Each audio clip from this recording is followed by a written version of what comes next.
এই ভিডিওতে যেই শাকগুলো দেখছেন সেই শাকগুলো হচ্ছে সলতা শাক, কুলেখাড়া শাক যেটাকে বলা হয়। এখানে শাকগুলো কাটছে আমার মা যত্ন করে দেখভাল করে শাকগুলো। বাড়ির পাশেই শাকগুলো লাগানো হয়েছে অ্যাকোয়াপনিক সিস্টেমে। এই শাকের মান গুণাগুণ অনেক বেশি। এই শাক অনেকেই পছন্দ করেন। আমরা যদি এইভাবে শাকসবজি খাই তাহলে আমাদের শরীরের অনেক রোগ থেকে আমরা দূরে থাকব। তাই আমরা ভাবনা চিন্তাকে বদলে ফেলতে পারি এই প্রযুক্তিতে। যেই শাকগুলো দেখছেন সেই শাকগুলো 100% বিষমুক্ত। এখানে কোনো রাসায়নিক সার ব্যবহার করা হয়নি। এখানে শুধুমাত্র জৈব সারের দ্বারাই হচ্ছে।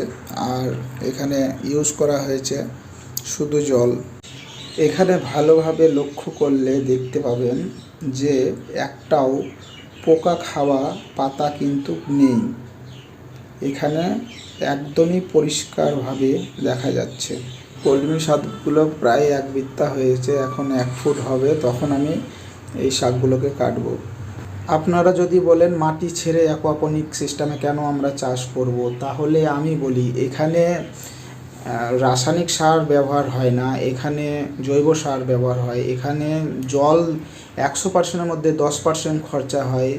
পরিবেশের জন্যও ভালো। পরিবেশের ভালো না করতে পারলে খারাপ করারও অধিকার কারো হয়তো নাই। তার কারণে আপনারা পরিবেশের জন্যও ভালো কাজ করছেন অ্যাকোয়াপনিক সিস্টেমে যদি আপনারা চাষ করেন। আমি যদি অ্যাকোয়াপনিক সিস্টেমে না লাগিয়ে এই শাকটি যদি মাটিতে লাগাতাম তাহলে আমার 13 দিন লাগতো কাটার বয়স হতে। এখানে আমার 3 দিন কম সময় লেগেছে। 3 দিন কম সময় লাগে। তাহলে এখানে গ্রোথও খুব তাড়াতাড়ি।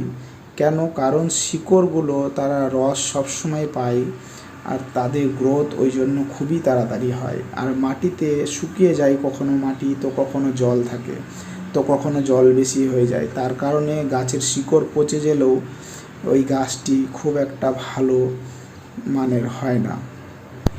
এখানে দেখতে পাচ্ছেন জাল দিয়ে ঘেরা আছে। পোকামাকড়, ছাগল, মুরগি এগুলো যেন আক্রমণ না করতে পারে। আর এখানে গাছের যে আমার শাকের শিকড়গুলো আছে সেই শিকড়গুলোকে দেখাবো। এই যে জলের নিচে আছে, এখানে জল ছাড়া কোনো কিছু নাই। আর এমনকি ইলেকট্রিকেরও এখানে কোনো দরকার নেই।